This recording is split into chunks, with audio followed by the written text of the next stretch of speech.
Hi, welcome to Nathira's kitchen. இன்றைக்கி நம்ம broccoli gravy எப்படி பண்ணுறதுன்னு பார்க்கலாமா? ஒரு 3 டேபிள் ஸ்பூன் நல்லெண்ணெய் சேர்த்துக்குங்க. எண்ணெய் கொஞ்சம் தாராளமாகவே சேர்த்துக்கலாம். நல்லெண்ணெய் யூஸ் பண்ணிக்கோங்க. எண்ணெய் நல்லா சூடாயிடுச்சு. இப்போ நம்ம பூண்டு சேர்த்துக்கலாம். ஒரு 2 பல் பூண்டு நல்லா சின்னதாக சாப் பண்ணிவிட்டு இது கூட சேர்த்துருங்க.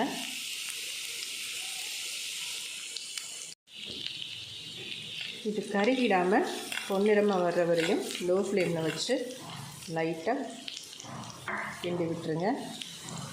நெக்ஸ்ட்டு நம்ம வெங்காயம் சேர்த்துக்கலாம். சின்ன வெங்காயமாக இருந்தால் ஒரு 5 வெங்காயம் சேர்த்துக்கோங்க. நான் பெரிய வெங்காயம் சேர்த்துருக்கேன். ஒரு வெங்காயம் சேர்த்துக்கோங்க. வெங்காயம் நல்லா ப்ரௌன் ஆகிற வரையும் கருகாமல் நல்லா ப்ரௌனிஷாக இருக்கணும். அது மாதிரி நல்லா வதக்கி விட்டுருங்க.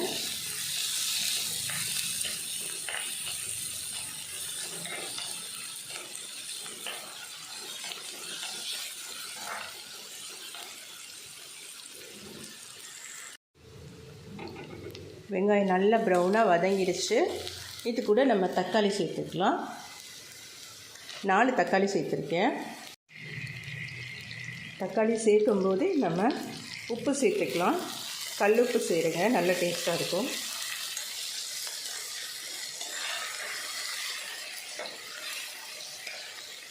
வெங்காயம் இந்த அளவு நல்லா வதங்கணும். அதுக்கப்புறமா தான் நம்ம தக்காளி சேர்க்கணும். இந்த அளவு நல்லா தக்காளி வெந்துடணும். அதுக்கப்புறமா நம்ம இஞ்சி பூண்டு பேஸ்ட்டு ஒரு 1/2 டேபிள் ஸ்பூன் அளவு சேர்த்துக்கோங்க. இதையும் நல்லா வதக்கி விட்டுருங்க ஒரு 2 நிமிஷம். ஃபஸ்ட்டு நம்ம எண்ணெய் ஊற்றுனதுக்கப்புறமா வெங்காயம் சேர்க்கணும். மட்டன் குழம்பு எந்த குழம்பு நம்ம வச்சாலும் வெங்காயம் சேர்த்துட்டு வெங்காயம் நல்லா வதங்கினதுக்கப்புறம் தக்காளி சேர்க்கணும். இது பிகினர்ஸ்க்காக. நெக்ஸ்ட்டு கரம் மசாலா ஒரு பிஞ்ச் சேர்த்துக்குங்க. நான் இது கூட கொஞ்சமாக பெப்பரும் சேர்த்துருக்கேன். ஒரு 1/4 டேபிள் ஸ்பூன் அளவு.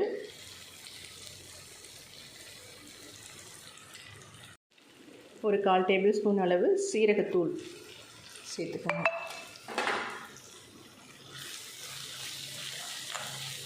நான் கறி மசாலா தூள் சேர்க்க போகிறேன்.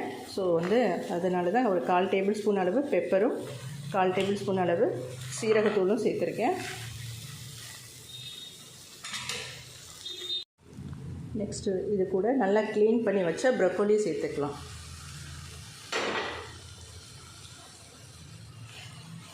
ப்ரொக்கோலி சேர்த்து நல்லா வதக்கி விட்டுருங்க. மசாலா எல்லாம் கோட் ஆகிற மாதிரி நல்லா வதக்கிடுங்க.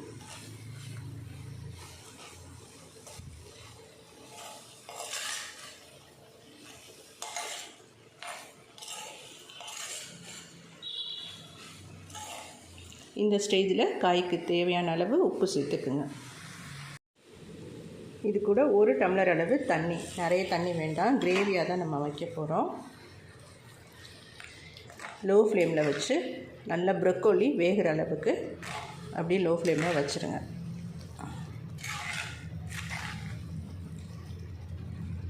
உங்களுக்கு கிரேவி அதிகமாக வேணும் அப்படின்னா கறி மசாலா தூள் இன்னும் 1 ஸ்பூன் எக்ஸ்ட்ரா சேர்த்துக்கிட்டு தண்ணி 2 டம்ளர் அளவு சேர்த்துக்கலாம். அப்படியே கொஞ்சம் நேரம் இருக்கட்டும். லோ ஃப்ளேமில் வச்சுருங்க.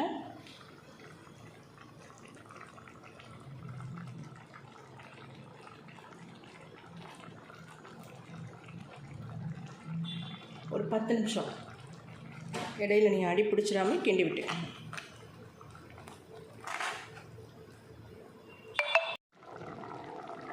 இதை நல்லா மிக்ஸ் பண்ணி விட்டுறலாம். ப்ரொக்கோலி நல்லா வெந்துருச்சு. இப்போ இது கூட நீங்கள் எக்கு சேர்க்குறதா இருந்தால் இந்த எக்கில் இந்த பாட் இருக்கும் இல்லையா, இந்த ஒயிட்டாக இருக்குல்ல, அதை ரிமூவ் பண்ணிடுங்க. எடுத்துருங்க, வெளியில் எடுத்து தூக்கி போட்டுருங்க. இது கூட பெப்பர் கொஞ்சமாக சேர்த்து உப்பு சேர்த்துட்டு நல்லா கொஞ்சம் பீட் பண்ணிவிட்டு இதில் நம்ம ஊற்றிடலாம். இது கூட முட்டை சேர்த்துக்கிறேன். இது நல்ல டேஸ்ட்டாக இருக்கும். சப்பாத்தி, இட்லி, தோசை, இடியாப்பம் எல்லாத்துக்குமே சாப்பிட்லாம். இதை அப்படியே மூடி வச்சிடலாம் ஒரு 5 நிமிஷம். லோ ஃப்ளேம்லேயே வச்சுருங்க.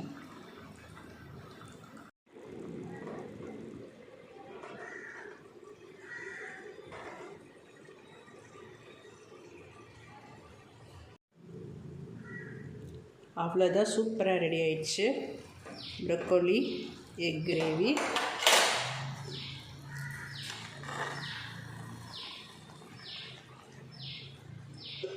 இப்போ ஃபைனலாக நம்ம கொஞ்சமாக கரம் மசாலா ஒரு பிஞ்சு, நீங்கள் காரம் சாப்பிடுவீங்க அப்படின்னா லைட்டாக பெப்பர் ஒரு பிஞ்சு போட்டு, அப்படி மல்லி இலை இருந்துச்சுன்னா மல்லி இலை போட்டு அப்படியே மூடி வச்சிடலாம். என்கிட்ட மல்லி இலை இல்லை. இப்போ